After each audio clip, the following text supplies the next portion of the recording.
আসসালামু আলাইকুম রহমতুল্লাহি ওয়া বারাকাতুহু। সম্মানিত দর্শক, বাঙালির শত অভাব অভিযোগের মধ্যেও এই মুহূর্তে যে বিষয়টি নিয়ে বেশ রমরমে আলোচনা, সেটি হলো কে হচ্ছেন রাষ্ট্রপতি। আমরা এমনি গল্পগুজব করতে ভালোবাসি, গল্পগুজব শুনতে ভালোবাসি এবং আমাদের শৈশবে আমরা সবাই রাজা হতে চাইতাম, সেনাপতি হতে চাইতাম, মন্ত্রী হতে চাইতাম, কোতোয়াল হতে চাইতাম। মানে ছোটোখাটো বিষয় না, গ্রামের একেবারে চৌকিদার হোক, প্রান্তিক জনগোষ্ঠী হোক, সেই তার ছেলেকে একটা বিরাট তলোয়ার দিয়ে বা রাজা সাজিয়ে সিংহাসন বানিয়ে এই ছোটো ছোটো বাড়িতে যাত্রাগানের যে পালা হতো সেখানে রাজা উজির খেলা মারামারি এগুলো সবই হতো।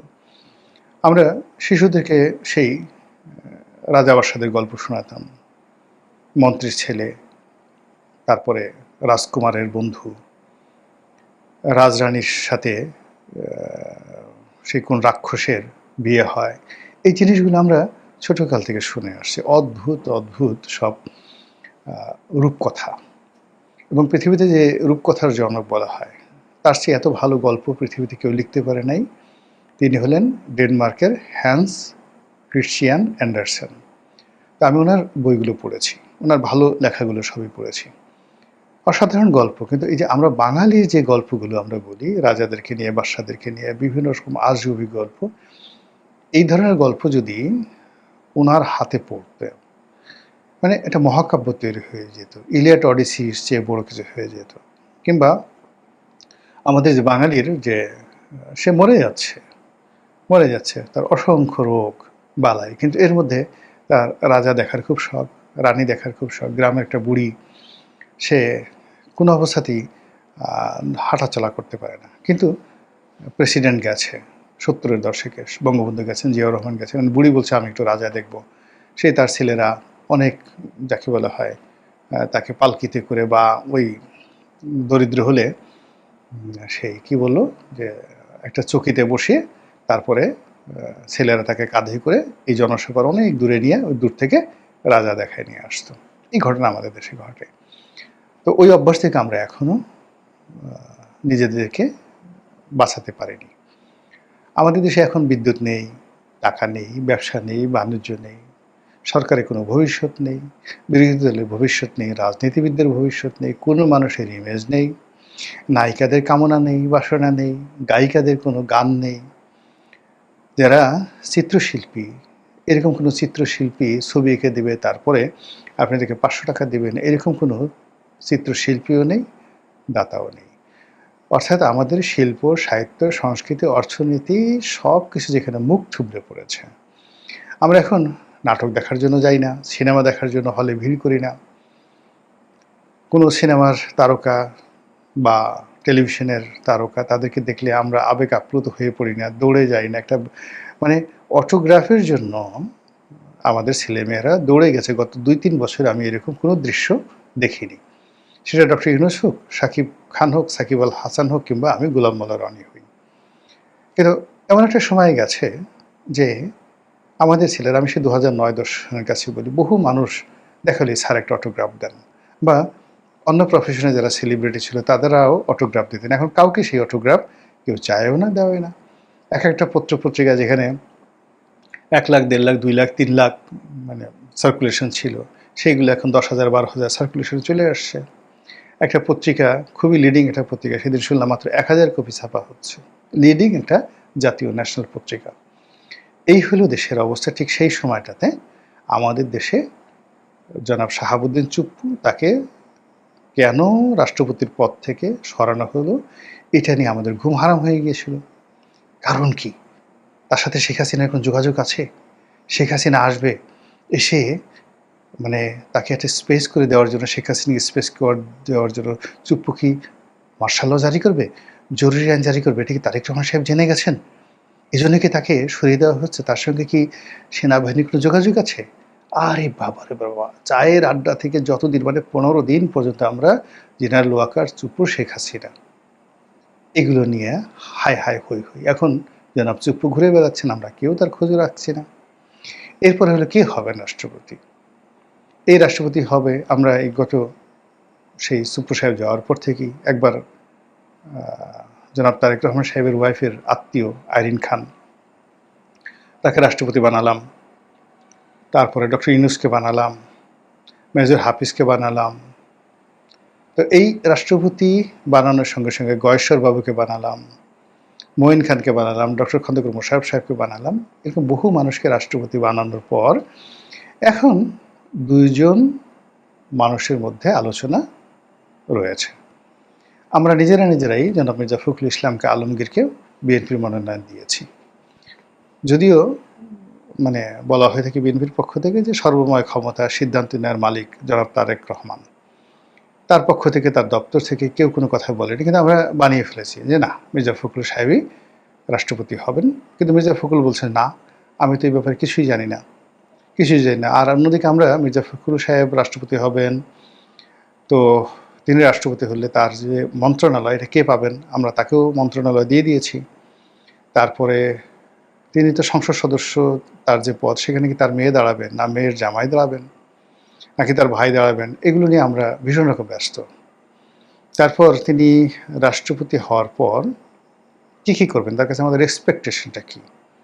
আমরা চাচ্ছি যে তিনি একজন একেবারে নির্দলীয় নিরপেক্ষ রাষ্ট্রপতি হবেন এবং যাকে বলা হয় কি বলবো, ব্রিটেনের যে রাজা এখন আছেন তার যে একটা ভাবমূর্তি আছে রাজা সকলের, তদ্রূপ আমাদের মির্জা ফখরুল সাহেব সকলের রাজা হবেন এবং দেশে একটা শান্তি এবং ন্যায়ের যে রাজত্ব তিনি কায়েম করবেন, আমরা আশা করছি এবং কথাবার্তা বলছি। অন্যদিকে জামাত আমাদের দেশের বরেণ্য বীর মুক্তিযোদ্ধা জনাব কর্নেল অলি, তো কর্নেল অলিকে তারা 11 দলীয় জোট, যেটা সংসদের বাইরে যে একটা রাজনৈতিক জোট আছে, তাদের প্রার্থী হিসেবে মনোনয়ন দিয়েছে। আমরা নির্ঘাত জানি যে এখানে জামাত কাকে মনোনয়ন দিল, তারা যদি এনে এখন ডোনাল্ড ট্রাম্পকেও মনোনয়ন দেয়, বর্তমান সিস্টেমে তার কোনো অবস্থাতে রাষ্ট্রপতি হওয়ার কোনো রকম সুযোগ নেই। তো সেই দিক থেকে কর্নেল অলি রাষ্ট্রপতি পদ হিসেবে তাকে মনোনয়ন দেওয়া মানে একজন বয়োবৃদ্ধ মানুষকে জামাত সম্মান দেখালো। 1 2 নম্বর হলো জামাতের ঘা আছে, তারা মুক্তিযুদ্ধ বিরোধী শক্তি, রাজাকার আলবদর শক্তি। তো সেক্ষেত্রে কর্নেল অলির মতো একজন eminent and prominent freedom fighter, তো তাকে যদি রাষ্ট্রপতি পদে মনোনয়ন দেওয়া হয়, তাহলে এটার যে একটা প্রো লিবারেশন ফোর্স তৈরি হচ্ছে জামাতের মধ্যে, এটা তারা প্রমাণ করতে পারে, সেই কাজটি তারা করেছে। দ্বিতীয়ত, কর্নেল অলির কাছে অনেক হাড়ির খবর আছে। এর কারণ হলো যেহেতু তিনি সেনাবাহিনীতে ছিলেন এবং শহীদ প্রেসিডেন্ট জিয়াউর রহমানের একেবারে ঘনিষ্ঠজন ছিলেন, একই জায়গাতে তারা যুদ্ধ করেছেন, সম্ভবত একই কোম্পানিতে বা একই ব্যাটালিয়নে তারা ছিলেন।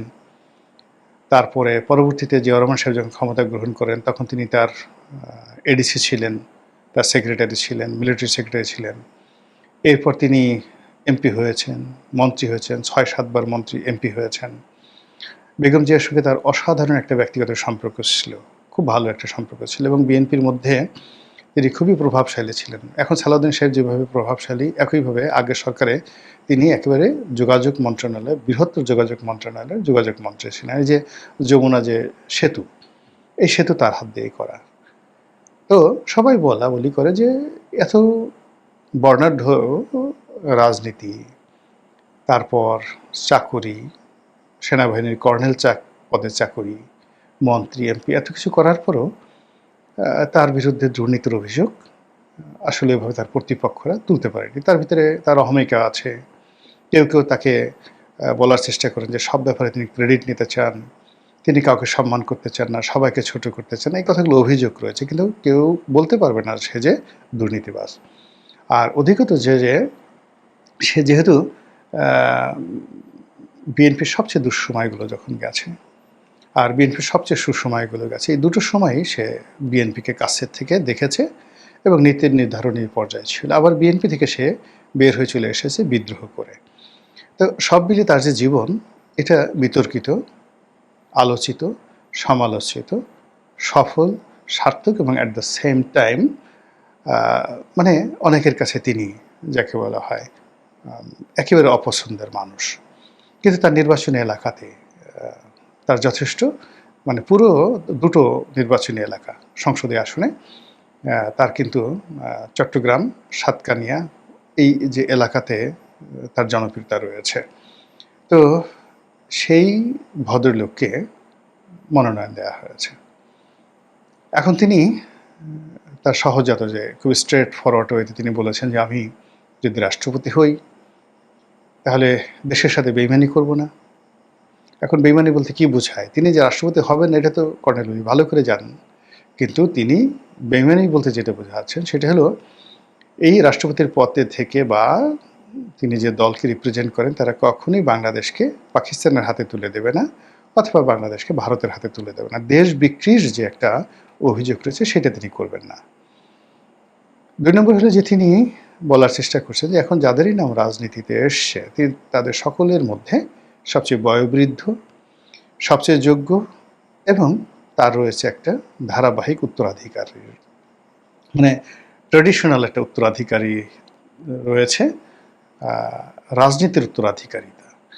যে তিনি যে জাতীয়তাবাদের রাজনীতি করেছেন, মুক্তিযুদ্ধের সপক্ষে রাজনীতি করেছেন, গণমানুষের রাজনীতি করেছেন, সেটার একটা ধারাবাহিকতার একটা চূড়ান্ত যে প্রতিদান সেটা রাষ্ট্রপতি পদ।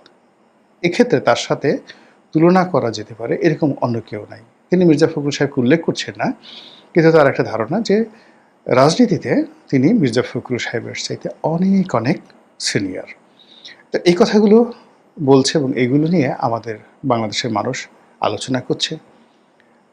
বিএনপির মধ্যে যারা লোকজন আছে তারা একটা বিরাট অংশ বলছে ছি ছি ছি ছি, একজন মুক্তিযোদ্ধা হয়ে জামাতের মতো একটা দলে সে গেল, সে জানে যে সে রাষ্ট্রপতি হবে না বা এটা একটা হাস্যকর বিষয়, কিন্তু এরকম একটা হাস্যকর ছেলে খেলা বিষয় নিয়ে তার মতো একটা বয়োবৃদ্ধ মানুষ এই কাজগুলো করছে, এদিকে ঠিক তার ভীমরতি হয়েছে, বুড়ো বয়সে ভীমরতি হয়েছে। কেউ কেউ বলছে তার মানসিক চিকিৎসা দরকার। এটা বিএনপির যারা লোকজন আছে, কিন্তু জামাত এবং অন্যান্য যারা আছে তারা যেটা চাচ্ছে বা যেটা চেয়েছিল সেটা কিন্তু ঘটে গেছে। অর্থাৎ তারা চেয়েছিল এই পুরো রাষ্ট্রপতি নির্বাচনে তাদের যে প্রার্থী তাকে নিয়ে দেশবাসী আলোচনা করুক, তাকে নিয়ে বিএনপির প্রতিক্রিয়া দেখাক এবং তাকে নিয়ে জামাতের মধ্যে এবং ১১ দলের মধ্যে ইতিবাচক কথাবার্তা হোক, এবং সেই কাজটি কিন্তু হচ্ছে। এবং তারই ধারাবাহিকতা আপনি দেখবেন আমাদের মূলধারার মিডিয়া, গণমাধ্যম, তারপর শেষে ইলেকট্রনিক মাধ্যম, সব জায়গাতে কিন্তু আলোচনা হচ্ছে যে কে হলে ভালো হয়, মির্জা ফখরুল নাকি কর্নেল অলি। কিন্তু এখনকার দিনের যে বাস্তবতা হলো যে বিএনপি এখনো পর্যন্ত তার প্রার্থীটা ডিক্লেয়ার করেনি। এমনকি স্বয়ং মির্জা ফখরুল বা তার যারা একান্ত আপনজন, তার পরিবারের যারা সদস্য, তারা কেউ কিন্তু এখনো বলেননি, মুখ ফুটে বলেননি যে আমরা রাষ্ট্রপতি হচ্ছি বা আমরা হতে চাই। এখানে তো মির্জা ফখরুলের একটা ইচ্ছা অনিচ্ছার বিষয় আছে। মানে তাকে দল মনোনয়ন দেবেন আর তিনি রাষ্ট্রপতি হয়ে যাবেন, এটা তো নাও হতে পারে।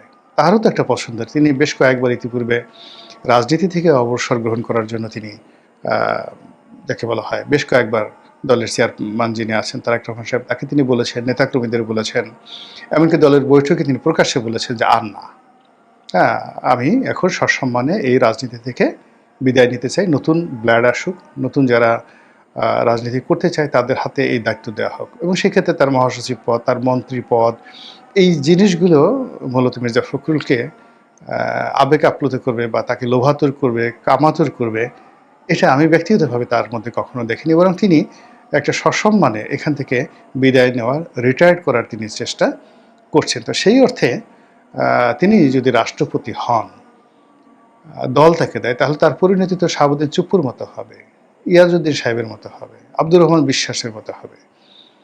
কিন্তু আপনি যদি চুপ্পু সাহেব ধরেন, ইয়াজউদ্দিন সাহেব ধরেন, আব্দুর রহমান বিশ্বাস ধরেন, তাদের যে রাজনৈতিক ক্যারিয়ার তার সাথে মির্জা ফখরুল সাহেবের রাজনৈতিক ক্যারিয়ার, ফ্যামিলি ব্যাকগ্রাউন্ড, পার্সোনাল যে বায়োডাটা, এটা অনেক অনেক ভালো।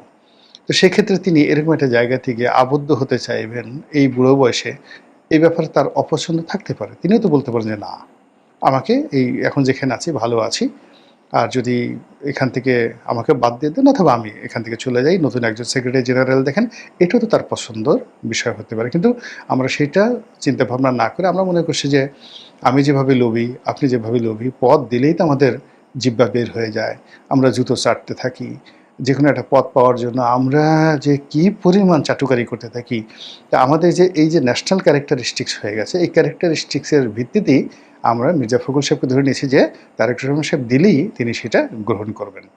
এখন তারেক রহমান সাহেবের পক্ষ থেকে বলা হয়নি, দলের পক্ষ থেকে বলা হয়নি, মির্জা ফখরুল সাহেবের পক্ষ থেকে কোনো ইন্টারভিউ দেওয়া হয়নি, অথচ আমরা তাকে প্রার্থী করে বসে আছি।